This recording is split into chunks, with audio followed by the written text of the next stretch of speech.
함께 인사 나누시죠. 사랑합니다.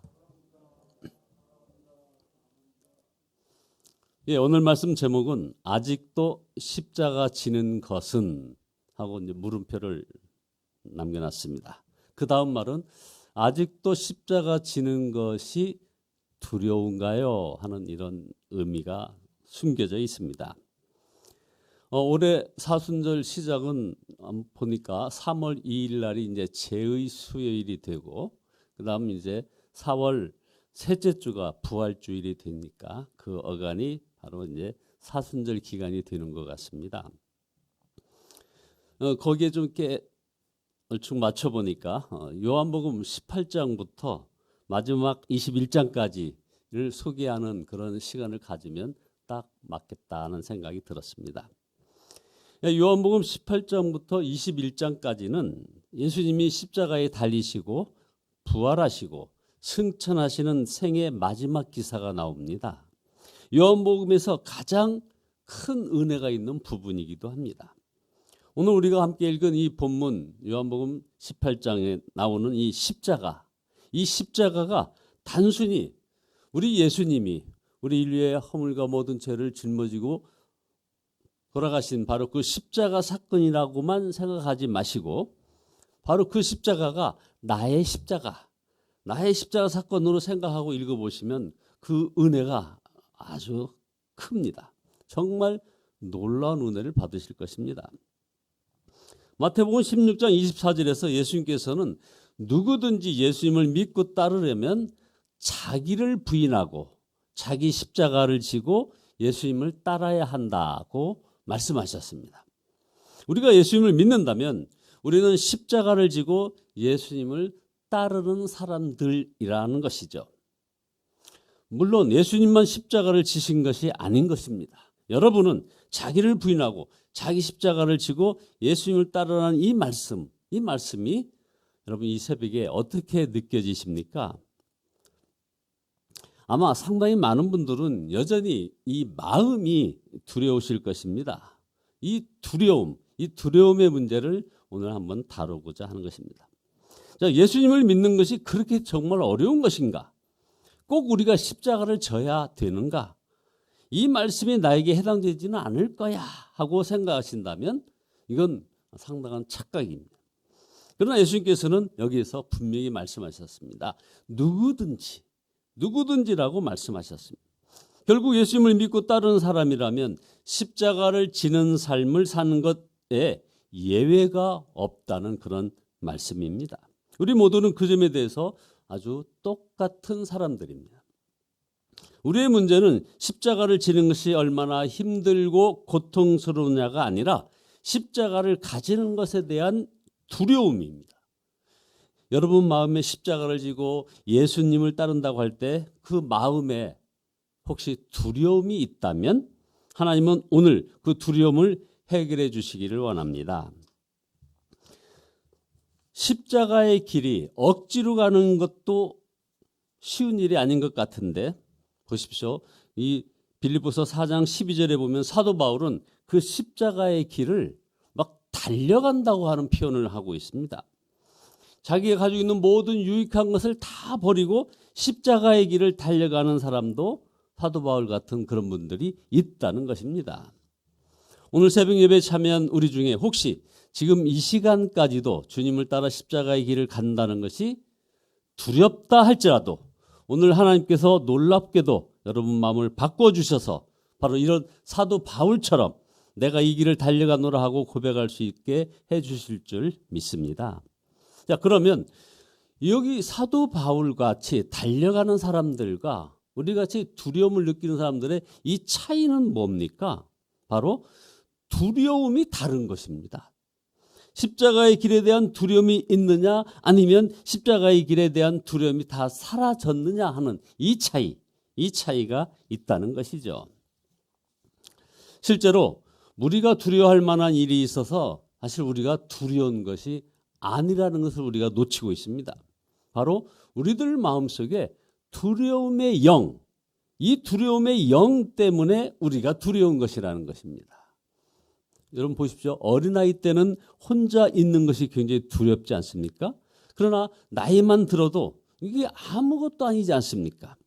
사실 두려움이 어떤 실체가 있어서 두려운 것이 아니고 두려움의 영 때문에 두려워진다는 것입니다. 이게 뭡니까? 바로 마귀는 두려움으로 우리를 조정하려고 합니다. 불못불과 사자굴로 우리를 위협합니다.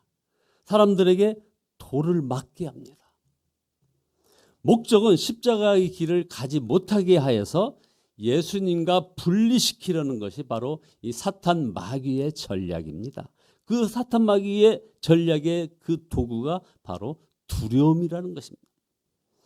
예수님이 계시는 곳에 나도 있고 예수님이 가시는 그 길을 나도 가야 하는데 그 길이 십자가를 지는 길일 경우에 마귀는 이 두려움으로 여러분과 저를 묶어두는 것입니다. 그래서 도무지 나는 못할 것 같아. 나는 도무지 할 수 없어. 이렇게 말을 하게 합니다. 그래서 십자가의 길을 가지 못하게 하는 것입니다. 그래서 결국은 예수님과의 관계가 끊어지게 만드는 것입니다. 여러분, 두려움이 얼마나 심각한 문제인가를 알 필요가 있습니다. 그 심각성을 모르기 때문에 두려워하는 것을 대수롭지 않게 여깁니다. 두려움 때문에 아무것도 못하면서도 두려움 때문에 예수님을 따라 살지 못하고 있으면서도 힘들어서 아무것도 못한다고 생각하는 겁니다. 힘들어서 아무것도 못한다. 주님을 따라 사는 것이 너무 어렵기 때문에 십자가를 지는 길을 가지 못한다고 생각하게 이 마귀가 조정을 하는 겁니다. 여러분, 절대 그렇지 않습니다. 두려움 때문에 사실은 이 두려움의 영 때문에 우리가 꼼짝을 못하는 것이라 이 말이죠. 하나님께서 성도들의 마음에서 이 두려움을 제거하시기를 원하십니다. 요한계시록 21장 8절에 보면 지옥에 던져지는 사람들의 그 8가지 리스트가 나옵니다. 가장 첫 번째 사람이 어떤 사람일 것 같습니까? 바로 두려워하는 사람입니다. 계시록 21장 8절에 보면 두려워하는 자들과 믿지 아니하는 자들과 흉악한 자들과 살인자들과 음행하는 자들과 그리고 점술가들과 우상 숭배자들과 거짓말하는 모든 자들은 불과 유황으로 타는 못에 던져지리니 이것이 둘째 사망이니라. 여러분, 두려워하는 것이 그렇게 큰 죄입니까? 그렇습니다. 두려움은 바로 믿음의 반대말이기 때문에 더 우리가 주목해야 되는 부분입니다. 결국 믿지 아니하는 자라는 말과 같다는 것입니다. 두려워하는 사람은 핍박과 환난을 두려워해서 예수 그리스도를 끝까지 따르지 못하고 중간에 떠난 자들을 말하는 것입니다. 왜 예수님과 함께 끝까지 가지 못합니까? 예수님을 끝까지 따르자니 겪게 될 그런 고생이 있고 희생이 있고 져야 될 십자가가 있기 때문에 그것이 너무 부담되기 때문입니다. 편안하게 살고 싶어서 예수님을 끝까지 따르지 못하고 중간에 돌이킨 사람들을 두려워하는 사람이라고 우리가 얘기하는 것입니다. 그러므로 이 두려움은 결코 소홀히 넘길 문제가 아닌 것이죠. 이 시간 여러분에게 아주 좀 심각한 질문을 하겠습니다. 그냥 마음으로만 대답해 보십시오. 여러분, 예수님과 끝까지 동행하기 위하여 때로는 굶어도 좋고 어떤 때는 망해도 좋고 심지어 죽어도 좋다는 그런 생각이 조금이라도 있으십니까? 이런 질문은 그냥 마음으로 대답하시는 겁니다. 이런 질문을 받으면 마음에 아직도 두려움이 있느냐 하는 것이죠. 정말 그런 일이 내게 일어날까 봐 두렵습니까? 내가 망한다 하더라도 혹은 내가 죽는 일이 있다 하더라도 나는 예수님이 계신 곳에 내가 있고 주님이 가시는 그 길에 내가 갈 것이라고 하는 그런 답이 와 있느냐 하는 것입니다. 아니면 마음이 흔들리는 것이냐 이거죠. 여러분 안에 만약 굶을까 두렵고 망할까 두렵고 죽을까 두려운 마음이 있다면 아직까지 예수님을 온전히 믿는 그런 것은 아니라 이겁니다. 십자가를 지는 것이 두려운 사람은 아직 진짜 예수님을 믿는 것이 아닌 것이죠. 그 마음으로는 끝까지 예수님과 동행할 수 없기 때문입니다. 내가 믿는다고 하면 여러분 그 모든 두려움은 다 사라지는 것입니다. 그래서 성경에 보면 두려워하지 말라, 염려하지 말라는 말씀이 몇 번? 366번 나오고 있다는 것입니다. 매일 하나님께서 우리에게 두려워하지 말라고 하시는 것입니다. 전도하라, 사랑하라는 이런 말씀보다 훨씬 더 많이 성경에 나오는 것입니다. 디모데후서 1장 7절에 보면 하나님이 우리에게 주신 것은 두려워하는 마음이 아니요 오직 능력과 사랑과 절제하는 마음이니. 자, 여러분 이제 명심하시기 바랍니다. 두려워하는 마음은 하나님이 주신 것이 절대 아닙니다. 이제는 두려움의 영적인 실체와 뿌리를 정확히 알아야 됩니다. 자, 그러면 세 번째 마지막으로 왜 두려움이 문제일까요? 하나님을 끝까지 따라갈 수가 없기 때문입니다. 하나님이 우리에게 아무리 복을 받는 길을 열어주셔도 그 길을 갈 수가 없는 것입니다. 그 길을 가는 동안에 내가 겪어야 될 그 어려움이 너무나 두렵기 때문에 우리가 꼼짝을 못하는 것입니다. 베드로를 보십시오. 베드로는 십자가를 지는 것이 두려워서 예수님을 3번씩이나 부인했던 거 우리들 잘 압니다. 그는 다행히 십자가의 고난을 피한 것 같았습니다. 그러나 우리 예수님께서 부활하신 후에 그는 말할 수 없는 고통에 빠졌습니다. 내가 왜 그렇게 했을까? 예수님 앞에 나갈 수가 없었습니다. 그래서 부활하신 예수님을 만나고도 마음에 전혀 기쁘지도 않았고 결국은 자기 원래의 생업인 고기를 잡으러 돌아간 것입니다. 십자가를 외면한 베드로는 그래서 사실 가장 비참한 사람이 되었습니다. 예수님께서 베드로를 다시 만나서 3번씩이나 나를 사랑하느냐고 물어주셔서 겨우 회복되었던 것입니다. 십자가의 길을 사는 길, 십자가의 길이 바로 저와 여러분이 사는 길입니다. 생명의 길입니다. 십자가의 길을 외면하는 것은 여러분 예수님을 떠나는 것입니다. 예수님이 생명이기 때문에 그렇습니다. 예수님을 떠나서 무슨 행복이 있겠습니까? 결론입니다. 그러면 두려움을 어떻게 해결할 수 있습니까? 네, 하나님께서 해결해 주십니다. 우리에게 성령님을 보내주신 것입니다. 그렇습니다. 성령을 받으면 두려움의 영이 떠나갑니다. 십자가의 길이 복받는 길임을 알게 되고 십자가를 지고 예수님을 끝까지 따라갈 그런 힘이 생기게 되는 것입니다. 성령님은 십자가의 길을 당당히 가셨던 예수님 바로 그분이십니다. 그 예수님이 우리 마음에 오셨으니 두려움이 사라지는 것입니다. 그러므로 성령님이 오신 사람은 두려움이 사라지는 것입니다. 예수님께서 십자가의 그 길을 가실 때 두려워서 주변 사람들이 다 떠났습니다. 심지어는 마가복음 14장 52절에 보면 어떤 제자는 잡으려고 오는 로마 병정이 이 겉옷을 붙잡으니까 그만 옷을 벗어버리고 벌거벗은 채 도망갔다는 그런 기록도 나옵니다. 그랬던 제자들이 오순절 마가다락방에서 성령님을 받고 완전히 변해버렸습니다. 담대하게 전도하고 하루에 3,000명씩 5,000명씩 구원시키는 그런 사도가 되었고 순교로 그의 사역을 마치는 대역사를 감당했던 것입니다. 두려움이 사라졌기 때문에 그런 일이 일어났습니다. 하나님께서 우리에게 성령님을 부어주시면서 두려움에 대한 문제를 해결해 주십니다.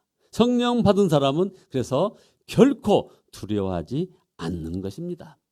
예수님이 가시는 길을 가고 주님이 계신 곳에 있기 위해서 십자가를 행여 져야 된다면 십자가를 질 수 있는 용기가 생긴다 이 말입니다. 하나님께서 두려움을 이길 힘을 주시는 이것이 바로 성령의 충만한 역사인 것입니다. 여러분 두려움이 있습니까? 예수님을 바라보시고 성령을 부어주시기를 기도하시는 저와 여러분 모두 되시기를 예수 그리스도의 이름으로 축원드립니다. 기도하시겠습니다.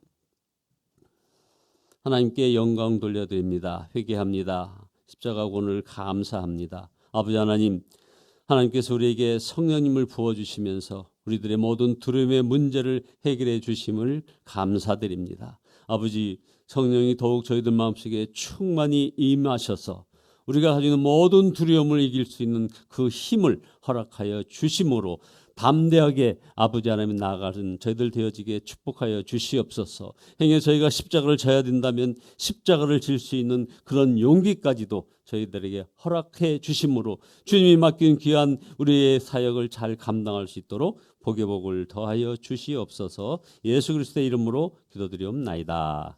아멘. 찬송가 195장입니다.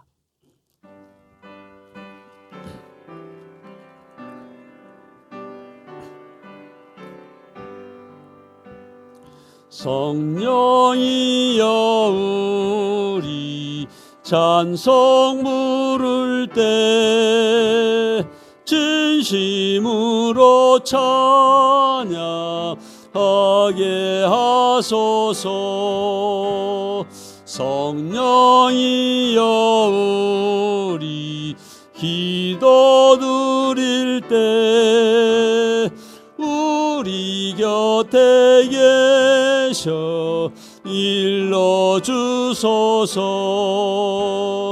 성령이여 우리 성경 읽을 때 그 속에서 빛을 보게 하소서. 성령이여 우리 전도할 때에 지혜로운 말씀 주시옵소서. 성령이여 우리 겸손해져서 우리 주와 같이 되게 하소서.